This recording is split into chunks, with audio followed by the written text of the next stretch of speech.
नमस्कार दोस्तों। आज हम अपना फेवरेट टॉपिक, जो एग्जामिनर फेवरेट टॉपिक कह सकते हैं, परमुटेशन क्रमचय को शुरू करने जा रहे हैं। तो चलिए शुरू करते हैं परमुटेशन क्रमचय। तो देखिए, परमुटेशन का मतलब क्या होता है? क्रमचय। इसके दो तीन नाम और होते हैं बच्चे। इसको बोलते हैं अरेंजमेंट। कहीं भी अरेंजमेंट करनी है उसको भी हम नाम दे सकते हैं परमुटेशन। और इसको हम हिंदी में अगर बात करें, किसी चीज़ को सजाना, देसी भाषा में बात करते हैं जचाना। किसी चीज़ को सजाना, अरेंज करना, जैसा कि नाम बता रहा है, क्रम के अनुसार चयन करना। क्रम के अनुसार चयन करना मतलब क्रम के अनुसार जचाना, उसको ही बोलते हैं अरेंजमेंट, परमुटेशन। परमुटेशन को हम पी से डिनोट करते हैं। किससे डिनोट करते हैं? पी से। और इससे पहले वाले लेसन में मैंने फैक्टोरियल के बारे में बताया था, क्रम गुणित के बारे में बताया था। जिन बच्चों ने वो क्लास नहीं देखी अभी जाके उसको जरूर देखें, उसके बगैर ये वाला चैप्टर आपको समझ में नहीं आएगा। तो देखिए, अब मान लीजिए बच्चे, आपके पास ए और बी दो अल्फाबेट है। इसकी दो अरेंजमेंट बन सकती हैं। एक अरेंजमेंट बनेगी ए बी और दूसरी बनेगी बी ए। इसमें ऑर्डर मैटर करता है। ये एक अलग अरेंजमेंट है, अलग परमुटेशन है, और ये एक अलग अरेंजमेंट है, अलग परमुटेशन है। तो अगर स्थान बदला जाता है किसी भी बंदे का या किसी भी नंबर का या किसी भी अल्फ़ाबेट का, तो वो एक अलग अरेंजमेंट बन जाती है। अब आगे देखिए। अब मान लीजिए आपके पास n नंबर थे, n या n बंदे थे, और एक टाइम पे आप r बंदे ले रहे हो, r अल्फाबेट ले रहे हो, r नंबर ले रहे हो, n आपके पास वस्तुएं थी। एक टाइम पे आप r उठा रहे हो, तो कितनी अरेंजमेंट बनेंगी, कितनी परमुटेशन बनेंगी? तो उसका फॉर्मूला होता है बच्चे n factorial divided by n minus r factorial. Example के जरिए आपको समझाता हूँ। आपके पास 5 नंबर थे और एक टाइम पे आप 2 उठा रहे हो, तो कितनी अरेंजमेंट बनेगी? तो क्या होगा? ऊपर तो आएगा 5 फैक्टोरियल, नीचे 5 में से 2 गया 3 फैक्टोरियल। तो 5 फैक्टोरियल को हम लिख सकते हैं 5 multiply by 4 multiply by 3 factorial. 3 factorial से 3 फैक्टोरियल कैंसिल हो जाएगा। आंसर कितना आ जाएगा आपके पास? 20। आंसर कितना आ जाएगा? 20। तो ध्यान रखना, अब डायरेक्ट लिखना सिखाता हूँ। 6p3 जिन बच्चों को फार्मूले में दिक्कत है, कोई दिक्कत नहीं। जब अरेंजमेंट बनानी है, पहले ऊपर वाले का फैक्टर लिखिए और नीचे दोनों का डिफरेंस का फैक्टर लिख दीजिए। 6 में से 3 का कितना? 3 फैक्टोरियल। नहीं समझ में आया अभी भी? तो देखिए, 7p4 निकालना है। तो सबसे पहले ऊपर वाला नंबर है उसका फैक्टर लिखिए, नीचे दोनों का डिफरेंस 3 फैक्टोरियल। सोल्व करना तो मैं आपको ऑलरेडी सिखा ही चुका हूँ।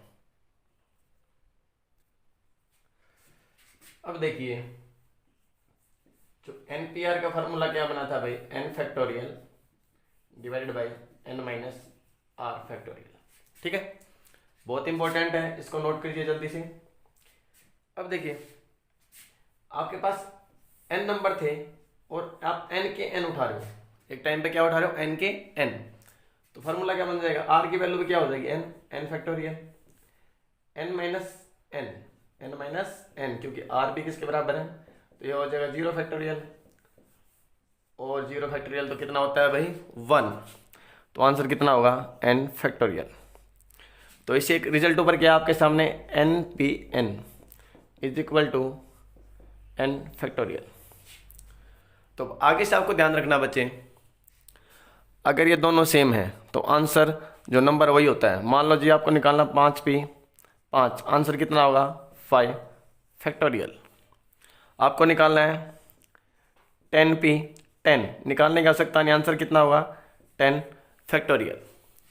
मतलब आपके पास 7 वस्तुएं थी और एक टाइम पे 7 के साथ आप उठा रहे हो, आंसर क्या होगा? Direct 7 factorial.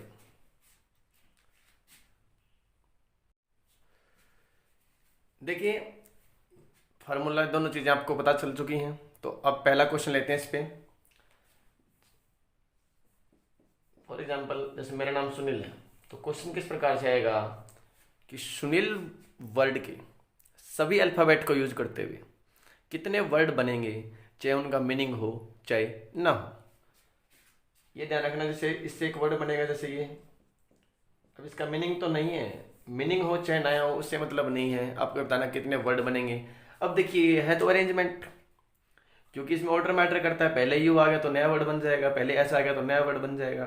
तो देखिए इसमें कितने अल्फाबेट है, 5, तो एन की वैल्यू कितनी होगी, 5।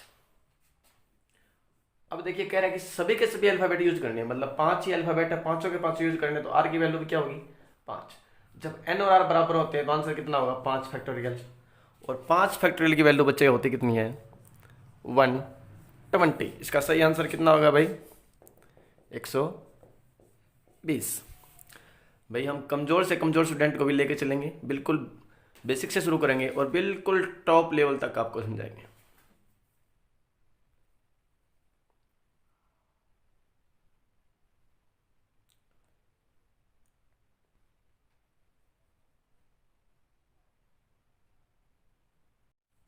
अब देखिए, अब क्या कह रहा है, जो मैथमेटिक्स एक वर्ड है, इसके सभी अल्फ़ाबेट को यूज़ करते हुए कितने वर्ड बनेंगे, चाहे उनका मीनिंग हो चाहे नहीं हो। पहली बात तो इसमें कितने अल्फ़ाबेट है, 11, तो एन की वैल्यू कितनी होगी, 11, और एक टाइम बस से भी उठाने, मतलब आर की वैल्यू क्या होगी, 11, आंसर क्या होगा, 11 फैक्टोरियल, जो आप लिख दोगे, और ये बिल्कुल एब्सोल्युटली रॉन्ग। अब इतना तो लिखना ही है, उसके बाद देखना है क्या कोई वर्ड रिपीट हो रहा है, कोई अल्फ़ाबेट रिपीट हो रहा है। ए कितनी टाइम्स रिपीट हो रहा है, 2 टाइम्स, तो इसके लिए लिखेंगे 2 फैक्टोरियल। एम कितने टाइम रिपीट हो रहा है, 2 टाइम, तो इसके लिए भी क्या लिखेंगे, 2 फैक्टोरियल।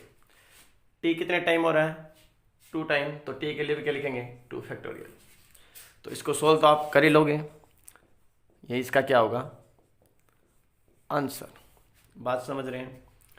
सबसे पहले देखना है, अब देखिए एस के लिए तो हमने क्यों नहीं लिया, 1 फैक्टोरियल लेना होता, क्योंकि एक बार ही है 1 फैक्टोरियल का, तो वैल्यू 1 होती है, उससे कोई फर्क नहीं पड़ता। अब मान लीजिए इसमें एम 3 बारी होता, तो एम का क्या लेते हैं भाई, 3 फैक्टोरियल। कोई अल्फाबेट 4 बारी होता है, उसका क्या लिखते, 4 factorial. I hope you understand the concept.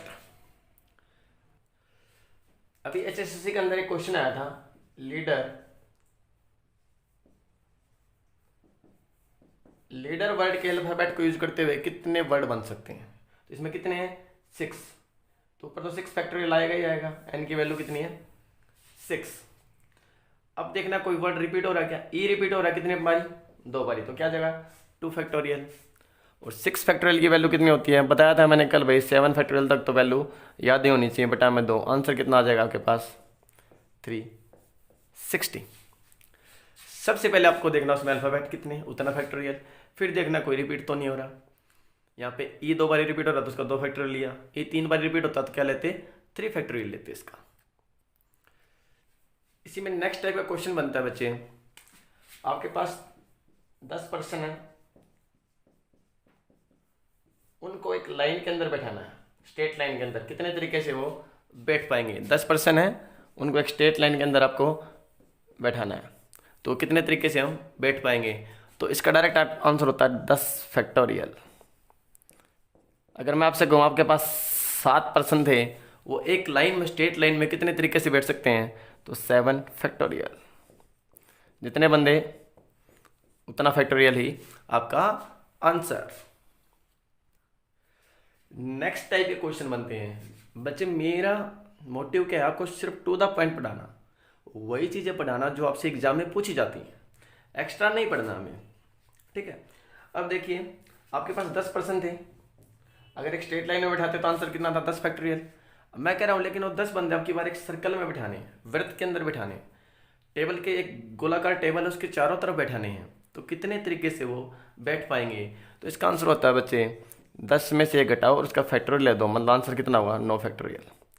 अगर आपके पास 20 बंदे होते, एक टेबल के, वर्ताकार टेबल के चारों ओर उनको बैठाना था, तो आंसर कितना था, 20 में से 1 गया कितना, 19 फैक्टोरियल।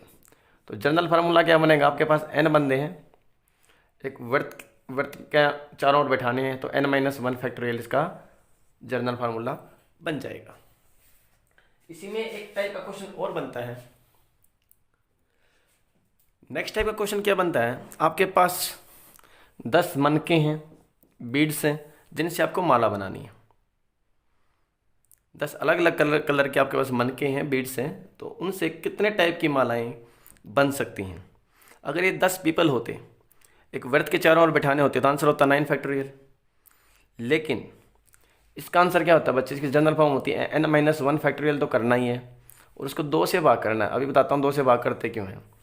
तो 10 मनके थे डिफरेंट कलर के, तो कितनी मालाएं बनेंगे, 10 में से गया कितना, 9 फैक्टोरियल डिवाइडेड बाई 2। अब बात आती है हम इसमें 2 से डिवाइड करते क्यों हैं। अब देखिए, मान लीजिए सुनील यहाँ बैठा है, पहले बात करते हैं जब पर्सन बैठते हैं, तो एक बंदा यहाँ बैठा, एक बंदा यहाँ बैठा, एक बंदा यहाँ बैठा, एक बंदा यहाँ बैठा, एक बंदा यहाँ बैठा।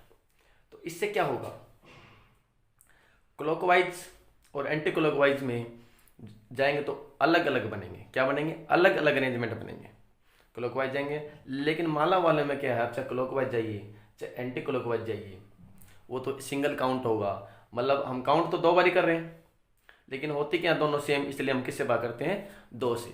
तो आपके पास 5 बीड्स हैं, तो कितने टाइप की माला बनेंगी, 5 में से गया कितना, 4 फैक्टोरियल डिवाइडेड बाई 2।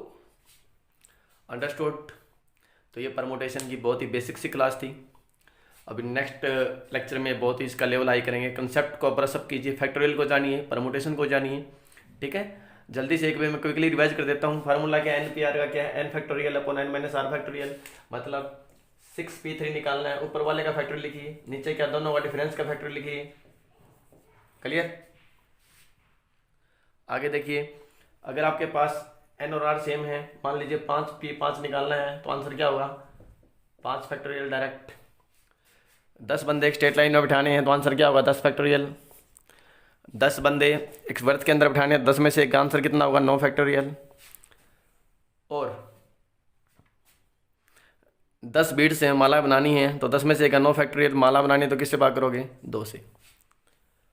तो इसका क्लास को रिवाइज कीजिए और अच्छे से ब्रश अप कंसेप्ट को ओके आइए। नेक्स्ट क्लास में बहुत ही अच्छे अच्छे क्वेश्चन हम इसके परमुटेशन और कॉम्बिनेशन के करने जा रहे हैं। Thanks for watching guys.